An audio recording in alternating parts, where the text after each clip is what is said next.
Donc, il me revient d'évoquer cette question du témoignage à travers l'angle de la publication, puisque de la collecte, il s'agit aussi de pouvoir offrir au public, en quelque sorte, ces témoignages dont on a beaucoup parlé depuis tout à l'heure, avec leur dispositif, leur appareillage critique, les notes et la possibilité aussi donnée au grand public de pouvoir comparer une série donc de témoignages et à partir de ces mémoires d'écrire une histoire thématique. Et en particulier, je me suis intéressé moi à une histoire sociale des tranchées à travers la notion de camaraderie.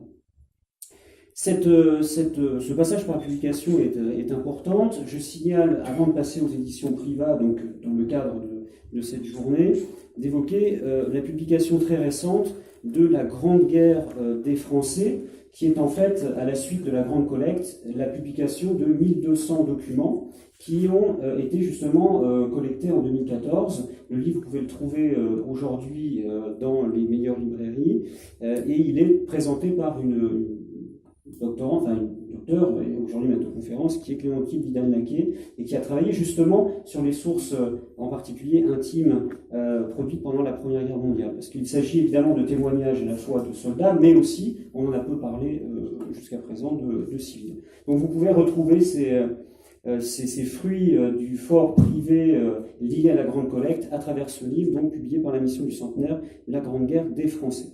Je reviens donc à mon sujet. La publication de témoignages, elle a été extrêmement vive et dynamique à Toulouse.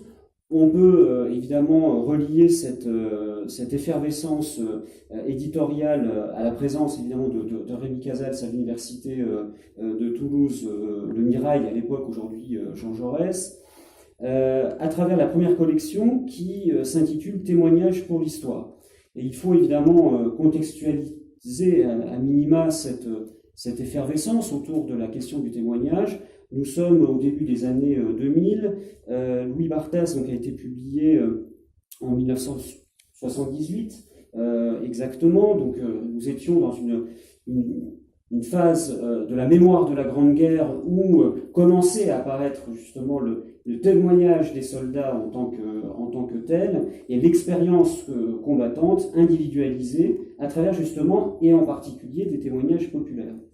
Au début des années 2000, nous étions dans une sorte de revival de la Première Guerre mondiale, de la mémoire de la Première Guerre mondiale, c'est comme ça que le note l'historien Nicolas Offenstadt, un retour du mémoriel, et en particulier à travers ces témoignages que on retrouvait, on réinventait, et dans le cadre en plus, et je voulais insister là-dessus, d'une polémique historiographique, sinon une guerre des tranchées entre historiens, qui renvoie donc à un article du Monde de l'époque, où deux tendances, pour ne pas dire deux écoles,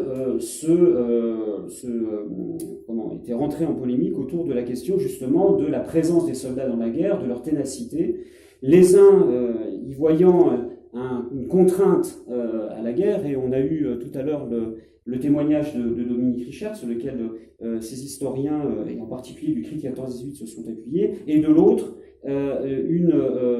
l'importance donc du consentement à la guerre, consentement patriotique, qui expliquerait évidemment la ténacité de l'ensemble de ces soldats dont on ressortait les témoignages. Donc cette première collection des éditions Privat s'articule autour de témoins. Donc le premier, les carnets d'Arnaud Pomirot, qui ont été publiés avec l'appareillage critique proposé par Fabrice Papola, donc qui est dans la salle ici, et docteur en histoire de l'université Jean Jaurès.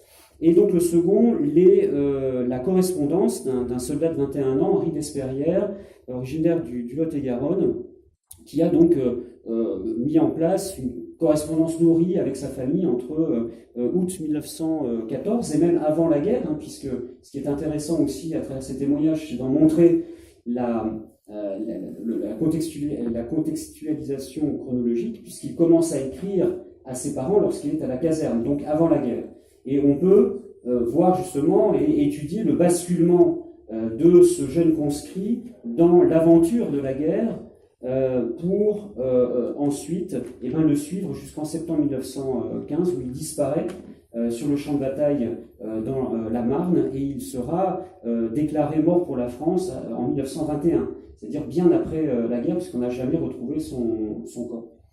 L'intérêt de ce témoignage, évidemment, en le comparant à d'autres, il ne s'agit pas de dire que Henri d'Esperrières porte en lui la totalité d'expérience combattante de la guerre, mais de montrer, par exemple, quels ont été les ressorts de la mobilisation en août 1914, puisqu'on a un soldat qui, enfermé dans une caserne à Toulouse, le 14e régiment d'infanterie, s'ennuie beaucoup, semble perdre son temps, il est titulaire du certificat d'études également, et il doit faire ses études, en tout cas poursuivre ses études.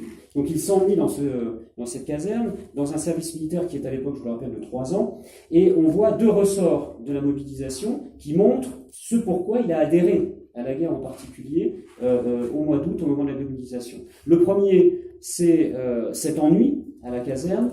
Le deuxième ressort, c'est le fait de pouvoir partir à l'aventure. La déclaration de guerre, c'est l'ouverture de l'espace et se dire que l'on va pouvoir participer soi-même à l'aventure et à partir dans cette histoire, dans cette grande histoire, et appartenir à cette grande histoire. Et évidemment, il y a une mise en scène du départ du régiment entre la caserne et la gare qui fait que là aussi le soldat se redresse, puisqu'on parle du dressage des corps, le soldat se redresse et crâne, c'est le mot qu'il utilise, devant la population au moment où il part au combat. Mais très vite, l'épreuve du feu sera là et il va désenchanter évidemment, et ces 2 facteurs mobilisateurs vont disparaître. À noter que nous avions le témoignage des lettres d'Henri d'Esperrières et que nous avons eu la chance parce que dans ces lettres, il parle beaucoup de la pratique photographique. Il dit qu'il demande un appareil photographique et il demande à faire des photos au front parce qu'évidemment, il aurait des vues sensationnelles à donner. Et il parle beaucoup, j'ai fait telle photo, et nous n'avions pas les clichés. Et le descendant d'Henri d'Esperrières, lors d'une conférence, et c'est très émouvant, l'invention du témoignage, est venu me voir à la fin et m'a sorti une boîte dans laquelle il y avait 40 photographies. Et ces 40 photographies, originales, annotées d'Henri d'Esperrières, ont pu venir compléter le témoignage écrit, et c'était assez évidemment émouvant. Et on a pu justement vérifier la véracité du témoignage écrit en comparant les photos sur pièce. Et ça, elles sont aujourd'hui aux archives départementales du Lot-et-Garonne. Voilà le contexte de cette publication. Donc, témoignage pour l'histoire, la place du témoin dans l'histoire de la Grande Guerre, au centre, évidemment, de l'écriture de l'histoire. Et j'ai pu donc utiliser ce témoignage, en particulier dans la thèse que je faisais que j'écrivais alors, sur la camaraderie au front, c'est-à-dire ce souci de, derrière l'usage du terme camarade, très utilisé par les anciens combattants dans le monde combattant d'après-guerre, d'essayer en fait de retisser le fil vers l'expérience vécue des soldats pour se demander comment était vécue la notion de camaraderie, non pas après-guerre, dans une notion et une représentation reconfigurée, mais quels étaient les camarades en fait dans la Grande Guerre. Et ce passage des représentations au vécu, à l'expérience, des représentations aux pratiques, a permis de montrer la profondeur des relations tissées pendant la guerre, retrouver l'expérience sociale, évidemment, dans l'expérience combattante, et montrer aussi que cette expérience sociale, elle a été, évidemment, très différente entre les individus, entre les grades, entre les armes, et que la camaraderie rêvée de l'après-guerre, reconstituée, n'était pas celle du front. La deuxième collection, et j'en terminerai là, c'est une collection qui est née à l'origine au moment du centenaire de la Première Guerre mondiale et qui s'intitule « Destin de la Grande Guerre ». Plusieurs témoignages, si on avait écouté Jaurès, témoignage de Charles Patard, témoignage d'Albert Jurquet aussi, intéressant parce que nous n'avons pas là un combattant, mais un fonctionnaire de la préfecture de Mende, en Lozère, manière aussi de réintroduire le témoignage, non pas seulement à travers les combattants, mais il y a beaucoup de civils, hommes, femmes, enfants, hein, qui ont témoigné, et sur des supports très variés. Nous avons, par exemple, lors des commémorations du centenaire, proposé une exposition sur les dessins d'enfants, un fonds spectaculaire de dessins d'enfants de 14 à 18, de 3 écoles de Montmartre, qui sont conservés aujourd'hui au musée de Montmartre, et par les amis du musée de Montmartre d'ailleurs. Saluons hein, le travail patrimonial évidemment de l'ensemble de ces associations, dont deux nous font le plaisir de monter cette journée. Dessin de la Grande Guerre parce que le centenaire, et Antoine Pro l'a dit dans un article de 2013, est un centenaire qui vient d'en bas et qui appelle justement le retour de ces expériences individuelles et s'appuie sur cette mémoire généalogique de la Grande Guerre. Et nous avons, nous, publié avec Colin Miège les photographies de Désiré Sy, qui était un officier du génie et qui était avant-guerre déjà spécialisé, un amateur éclairé de photographie et qui va développer son art dans les tranchées. Je vous invite à prendre connaissance de ces vues qui sont magnifiques et qui permettent là aussi, par l'image, de corroborer les propos tenus par le soldat, par l'officier dans ses carnets, mais d'aller aussi plus loin, et c'est pas l'objet ici, puisque l'image nous donne aussi à lire des éléments du fort privé, de la sociabilité que nous ne verrions pas dans les lettres ou les carnets.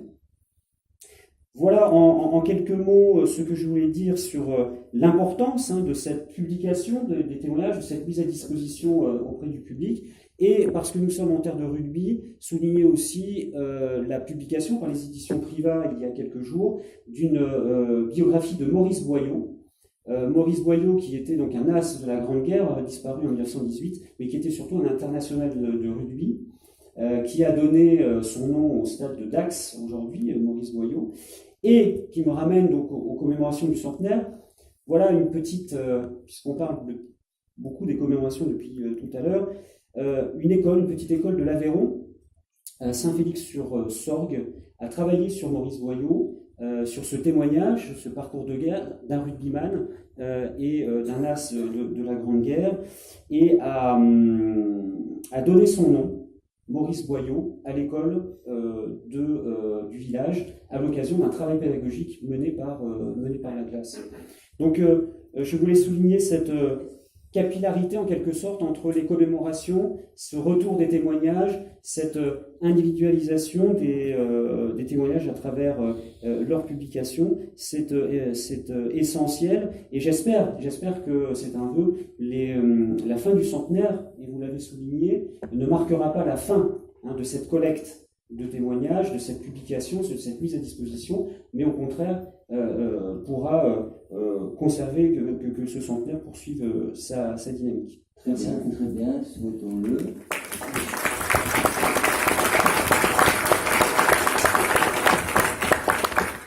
Alors que la première collection de Privat, qu'on a vu tout à l'heure sur l'image, évoquait surtout des témoignages régionaux, on va dire, ou une région au sens un peu large, la deuxième collection va beaucoup plus loin, puisque j'en ai choisi deux, mais il y en avait beaucoup d'autres aussi. Le premier nous concerne directement, c'est cet épicier normand qui s'appelle Charles Patard, et qui écrit à son frère depuis les tranchées: ah, si on avait écouté Jaurès, on n'en serait pas là. Et l'autre, c'est aussi assez extraordinaire, puisque c'est le témoignage traduit du russe d'un de ces soldats russes venus en France pour combattre sur le front de l'Ouest. C'est Stéphane Ivanovitch Gavrilenko, et donc c'est quelque chose d'un peu original que ce soit publié ici à Toulouse. Alors également, on peut, comme Alexandre l'a dit à propos de son livre sur la camaraderie, on peut se servir largement des témoignages de 14-18 pour faire vivre un thème. Et en ce qui me concerne, j'étais au début de l'année à la réunion du conseil scientifique de la mission où on évoquait les grandes manifestations qui allaient avoir lieu autour du 11 novembre avec des quantités de chefs d'État qui vont venir à Paris, etc. Et puis moi je me suis dit, mais les chefs d'État, bon d'accord, les grandes manifestations, d'accord, mais est-ce qu'on pourrait voir ce qui se passait à la base parmi les simples soldats ou civils aussi, puisque il est intéressant. Vous avez la liste des chapitres en quelque sorte à gauche. Il est intéressant de voir un petit peu ce que chacun a pu éprouver. Alors ici, sans oublier les prisonniers de guerre, bien sûr, et avec deux catégories que l'on connaît peut-être un peu moins bien. La première, ce sont les civils en pays occupés, puisque les parties du nord et de l'est de la France étaient occupées par l'armée allemande pendant la plus grande partie de la guerre. Donc comment ont-ils vécu, comment ont-ils apprécié, beaucoup plus que le 11 novembre précisément d'ailleurs, ça peut être parfois le 9, le 10, c'est-à-dire le départ des derniers Allemands et l'arrivée des premiers soldats alliés, français, anglais, canadiens ou autres. Et puis le plus original peut-être encore, c'est que contrairement à ce qu'avait annoncé Clémenceau, à partir du 11 novembre à 11h, aucun soldat français ne sera sous le feu des obus ennemis. Eh bien c'est faux, puisqu'il y a des soldats français qui ont continué à combattre. La guerre n'est pas finie le 11 novembre. Ils ont en particulier combattu les bolcheviks.